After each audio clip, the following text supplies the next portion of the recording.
Hi guys, this is Breaker, and I took this replay from Casted's section of Reddit under the StarCraft 2 forums, and ooh, this is actually looking pretty interesting. sgehtB, yes. I want to say this guy's he's a pretty premier, if you will, amateur player. Yes, let me go ahead and give him his proper introduction. In the upper right-hand corner of the map is Daybreak LE. Spawning is our blue Zerg. I give you all sgehtB Hordeon. Excuse me. I introduced him as sgehtB when the replay was loading, but yeah, didn't do him enough respect, guys. I'm so sorry. And in the lower left-hand corner, his Terran opponent, his unsuspecting Terran opponent. I give you all TheBigOne, representing the LES clan. I'm not entirely sure what that stands for, but I'm gonna go ahead and fill you in on just what exactly I'm doing now by casting this replay, since we've got a little fill-in time, of course the very standard macro time that we are all coming to expect. I can't help but say it, you know, a lot less players are going for the I think a lot less players in general are going for the double racks, the double proxy racks, if you will, because there's just so much more room for error with it. I think. I mean, I don't know. I think maybe some players are just trying to simply get used to the new meta with Heart of the Swarm. But anywho, what's going on with me right now? I guess you could say I posted a question to my Facebook fan page. I basically said, "Hey guys, I'm gonna do an interview with Calm. I want to do an interview with Calm," is actually what I said. Does anyone have any questions that they want to ask him? Things like that. I'm going to try and get some kind of an interview going with him to figure out, like, what's the, what's with all this drama from the WCS? How does he feel about being disqualified from it? This is actually rather substantial because he's actually the WCS China champion of 2012. He kind of went about it in an open format. Okay, you know what? Forget what I said earlier, guys, about the double proxy rack shenanigans. But, well, this isn't the double proxy racks, but there is, of course, a proxy racks. Ooh, and the Overlord, is it? Oh, come on, move. It's gonna see it. There it is. He has vision of it. The Overlord. The SCV has no vision of the Overlord yet. Or does it? Ooh. There it is. Uh-oh. Is he gonna cancel it? Is he gonna let it finish? Is he really gonna let that finish? Wow, wait. Oh, but wait a minute. This is blind. This is basically blind. Our Zerg basically went for a, wow, this is what's really going to attribute to a success. He actually went for a, I think he went for a blind, he's going for a speedling opening. Not much is obvious, but of course, we also see Hordeon throwing down a spine crawler for defense. I can appreciate that a lot. I really do. You know, I guess it's maybe these guys have run across each other on the ladder enough to know what they actually like to do, things like that. But ooh, Reapers. Yeah. Okay, that explains it. I think both of these players have extensive experience playing against each other on the ladder. Perhaps this is what leads me to believe why we see Hordeon doing what he is doing. And Metabolic Boost, unfortunately, it's only at about 1/5 of its research time, so it's not going to finish up anytime soon, but we're really going to need that Queen to come in and save the day for the Lings. Otherwise, you know, I mean, I think we could see basically Hordeon try and take an Expo now. There's nothing wrong with that. He's got more than 300 minerals floating. He's got another Queen in production. Oh boy. And I'd like to say for just a moment, but they didn't get the kill on the drone. Okay. There we go. So now they're just being really annoying. Alright. And how many Reapers are we going to have in the mix here? There's another one right here. There's 2 in production. He's continuing to crank them out, but I want to say if he stays on Reapers for too long, it could be detrimental. Especially given the fact that he's already lost 1 Reaper, and it's worth, say, 50-50. Okay, 50-50, so that's like 100. But right now, this is a lot of Lings that we see Hordeon losing. He's got to pull them back until he's at least got Metabolic Boost finished, and he's got 8 more in production, so that means those Reapers will be on limited time, but I think 8 Reapers could probably handle 4 Lings. Excuse me, 8 Lings. Yes, it just depends on how this goes. No, 1 Reaper did just fall, and look at that micro, really. They can jump up and down cliffs. Come on, Reaper's OP. Reaper's OP. Oh, come on. Now we just see Hordeon is kind of basically just throwing away some supply. It's not really that fair, but oh my god. Big one wasn't microing his Reapers, and with that he actually ended up losing 2 of them. And right here he lost another. Yeah. And that kind of ends the pressure that we see from the big one coming up. Behind that, he took his Expo, but he is, I want to say he's rather behind with that. I think if he went with a 1-Rax Expo opener, it could have yielded better results, perhaps economically. And behind that, I think we saw like no drone kills. We saw no drone kills, but one SCV did get killed. I believe it was the initial scouting SCV. And now we see Hordeon basically opting to return pressure. Presently, we have no defensive units in production for the big one. But does he have any back home? He's got 1 Reaper. That's it. And oh my god, I'm wondering, did he have an opportunity to actually get... I don't know. Is there enough room for a Ling to squeeze in there? I don't know. Let's find out. Is he going to send them up the ramp? Come on. Looks like the barracks is just free to scout as it chooses. Oh, no. It looks like now Lings can't get in, unfortunately. Okay, back to the production tab. We have Stim, Combat Shields, and +1 on the way. So this basically indicates that we're going to see Hordeon going... Actually, not Hordeon, but the big one going for a focus on bio play. And I want to say, you know, the big one, he didn't really... I don't think he really benefited too much from that Reaper opening. It was kind of counterproductive. He was opting for more or less Hordeon to go for a double hatch opener instead, you know. But that didn't happen.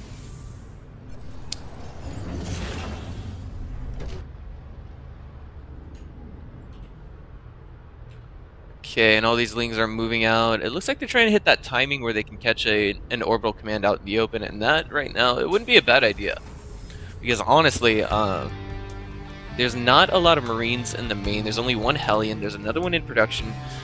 Where's the starport coming from? There's no starport just yet, and it looks like these Lings are probably gonna get away with an SCV kill or 2. Yes, he knows that every little bit of worker kills that he gets will be precious at this stage in the game.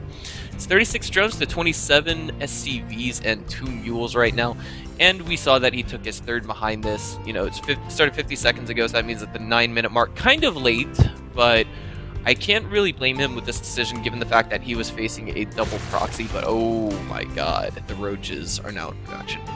I actually forgot to you know, get a look and see what tech he had. Alright, so it looks like he'll be able to really put on the hurt with this move if he knows what he's doing, but it looks like, yeah, this is going to be scouted by the big one. Boy. There we go. Hordeon getting a full surround on those Hellions. It looks like, ooh, they probably won't be going home today. Yes, 1 HP, and it almost got away, but didn't. Oh, let's see what we're going to see from a follow-up for the big one. Excuse me, fortunately... excuse me, I had to burp there. Fortunately, he already had 2 barracks with, not reactors, but tech labs on them. And the Hellions did enough, I mean, not damage really, but they did enough to delay the worker, excuse me, not the workers, the Hellions from getting back home. Or the Hellions did their job in delaying the tech of our Terran here. And Terran's just so confident, he's just going to let the ramp down and say, you know what, I'm going to push out and attack you. The Marines can tank for me, and the Marauders will snipe all your roaches. All your roaches are now belong to me, bro. So that was kind of a huge loss. If we just get a look at our Zerg player right now, he's actually ahead in terms of losses. Excuse me, behind, in whatever you want to call it. Yeah, his losses are greater than that of his Terran opponent. But if we want to look at how this is going to go for Hordeon, I mean, like, if we just look at the worker count right now, he is ahead in that regard, and that is what is most important. But we do have 2 medevacs over here, and we have the 3rd going down to the big one. We also have a good deal of larva floating for Hordeon. So the question is, how's he going to deal with this? He's got plenty of Lings, and I think Lings are more than optimal to deal with Marauder and Marine drops. And I like the fact that we already have static defense here by our Terran. Excuse me, by our Zerg. But, boy, it looks like some workers did fall there. Maybe just a couple, yeah, just 3. And it looks like this is going to be cleaned up, sort of. But the big one's like, okay, you know what, I got Ignite Afterburner, so I'm going to try and get a few more worker kills out of this. And it looks like that he will. Looks like 2 just fell. And I think of the 36 slings that we saw originally, this will not be enough. Swarm hosts are now in the mix. And we see... Ooh. Where's he going to rally those locusts? Swarm hosts, not really used too much, not optimally versus Terran. And the thing is, they're a huge gamble because they actually move quite slow compared to Marines and Marauders. Especially after Stim is ready. But man, these drops, they just keep coming and coming and coming. And ooh, boy, another one's coming into the main. There's a few lings here, and it looks like the Marines. Ouch! They're gonna get a free Swarm host kill. Yeah, poor guy. And these drones need to be pulled. These Swarm hosts are just being rallied here, and they're just taking damage. There's another drop going down at the natural. The medevac drop, or excuse me, the medevac itself was targeted down, so these Swarm hosts will be able to, I guess, deal with it, but not quite so optimally. Marauders stem up from the front line and try and move into the back. This drop right here is still doing a lot of damage. And we see that over the course of this game, the big one has killed about 18 workers. A little absurd, but not entirely unexpected.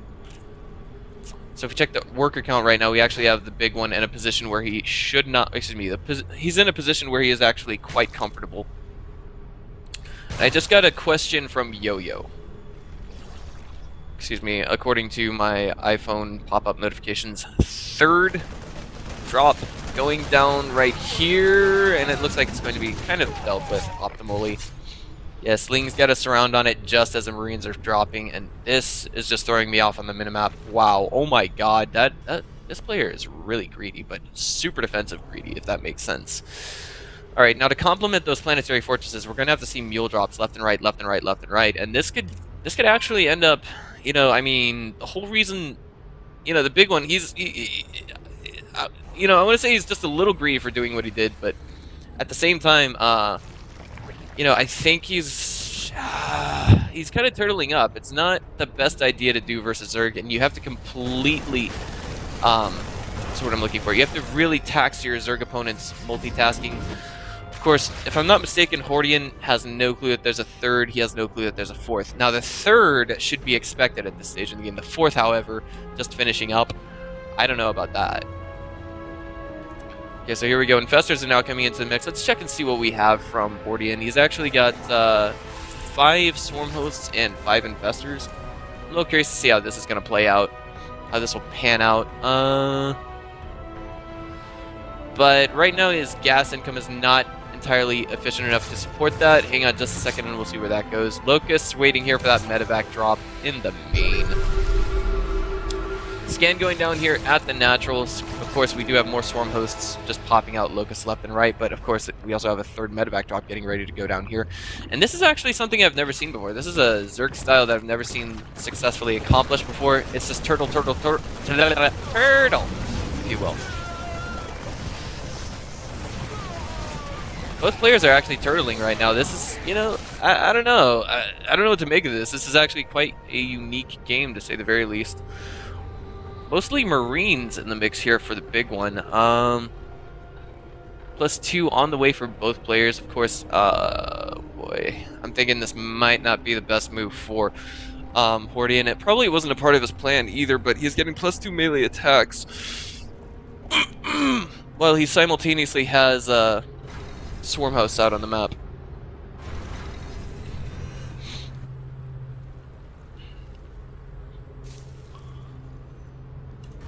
This is interesting. We actually have a Banshee in the mix. Now, this is not a bad idea because this is kind of reminiscent of what I like to call Korean mech, because I saw even Korean Platinum players, Korean Gold players using this composition back when I was playing on the Taiwan and Korea server about a year ago. This will be good for taking down Infestors and Swarm Hosts. And of course, we do have detection here in the form of Raven. We have multiple Ravens, actually. 2 of them together. I'm wondering if perhaps this is for just in case one Raven falls, or is it to really, I don't know, kill a bunch of Infestors.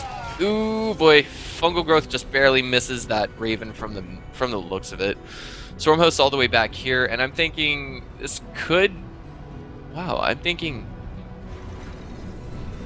If I'm predicting this right, I mean, the moves that we see from both players, it could be devastating for the big one, really. I mean, just look at most of his unit composition right now again is Marines, of course, other light units like these ones. If it's gonna be Ling, Baneling, Swarm Host, Infestor, then what I'm thinking this could make for some sick surrounds.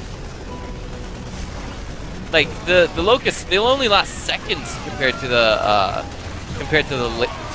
Lings because they already have +2, +1, and the Locusts actually, I mean, just look at the creep spread.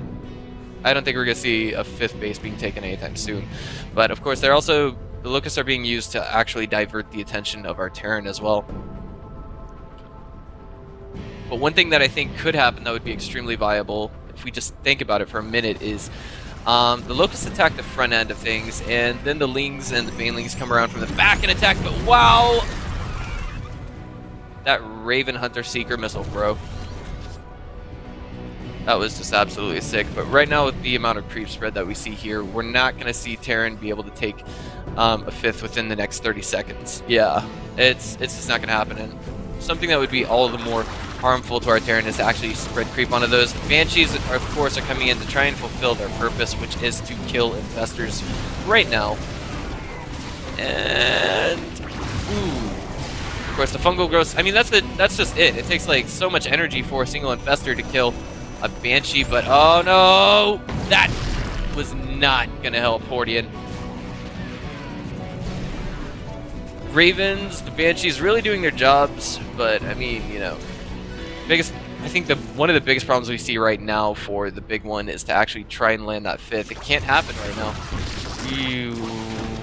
And the Banshee is just getting rallied. Just look at all of the energy right now on these infestors. They don't even have enough to throw another fungal growth out.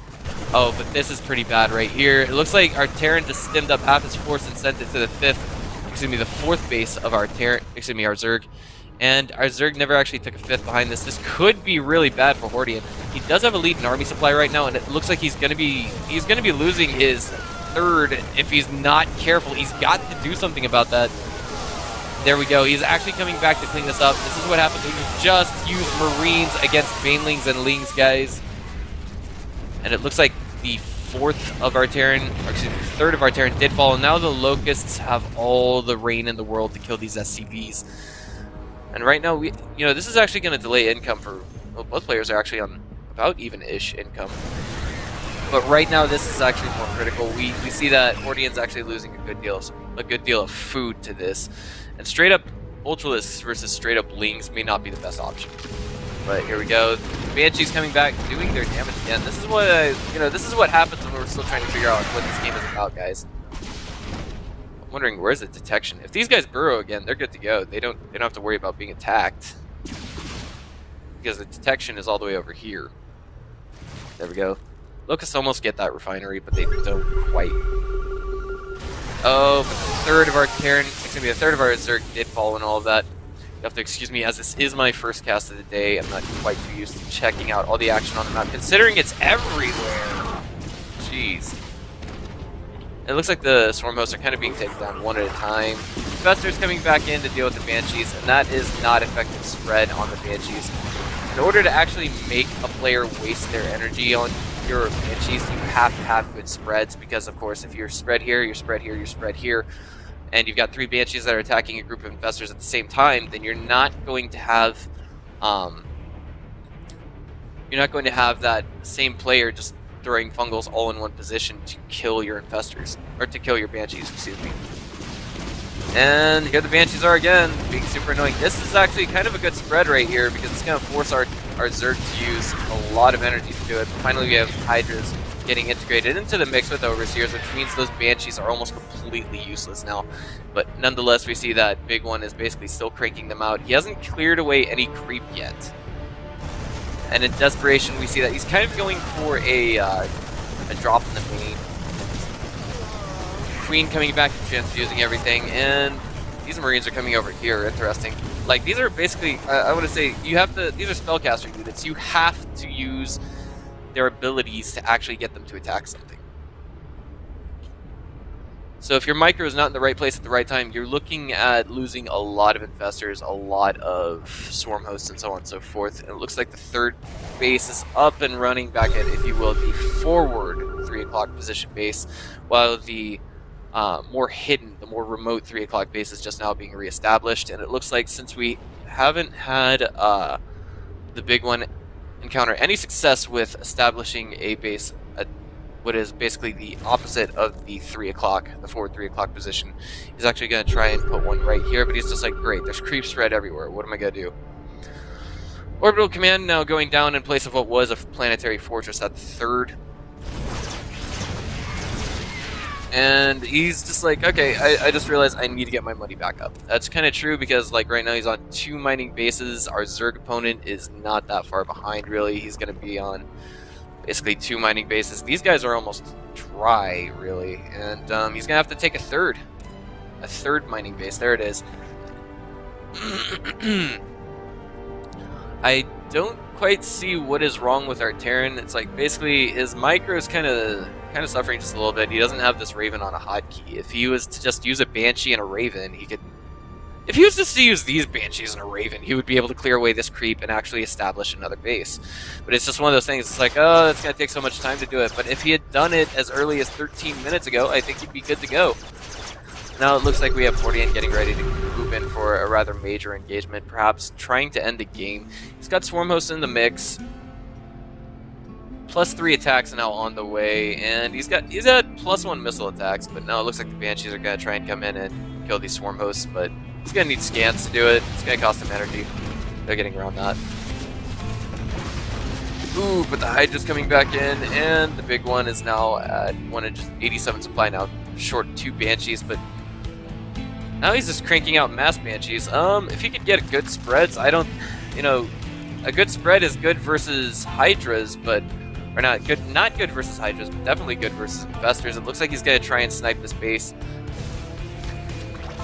Again, one of the more annoying things about encountering Terrans on the Korean server. And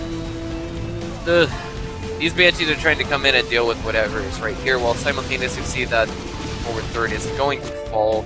There is some static defense here, but the Spore Crawlers are in a position that they can't attack the Banshees if they are right here, and it looks like that may be just precisely what we are going to see. And the Spore Crawlers will be ready, but all but too late to actually attack those Banshees. Storm Host coming in here, throwing away some Locusts, trying to attack that, and now we see that I think the main army of the big one basically fell and all. No, it got pulled back. There's no way for the main army, you know, the first responders are in no condition to actually attack the Banshees. Banshee's trying to basically destroy the production of Hordeon, but right now, you know, I think he's got the freedom to turtle, really. And it looks like these Banshees are going to fall. They're super expensive. Sorry about that. Okay. I mean, if we just look at the losses right now, it's slightly higher per Terran by about 200 resources. But I mean, that's because if you look at the price of the Banshee, it is not cheap, and they are usually meant for effective early game harass and late game Sky Terran compositions. And what we see presently is not your ideal Sky Terran composition. We're talking like you would need a lot of, what's the word I'm looking for? You would really need a lot of Ravens to do that. And of course, we don't have that Raven, well, wherever it was earlier, it's not here helping to clear away creep. These Banshees are coming in kind of, sort of desperately. And they all got shut down. Most of our unit composition from Terran is, here we go, Marines, Marauders, some Banshees, but it looks like we're going to see some Locusts getting away with 3 kills, just some 3 kills. I would say if our Zerg is feeling extremely ballsy, he could probably try and throw away a lot of Banelings on that orbital command, but I don't think it's going to kill this single orbital command right here. No, not at all. He does, with the current number of Banelings that we see, it certainly wouldn't be enough. More and more Infestors being cranked out.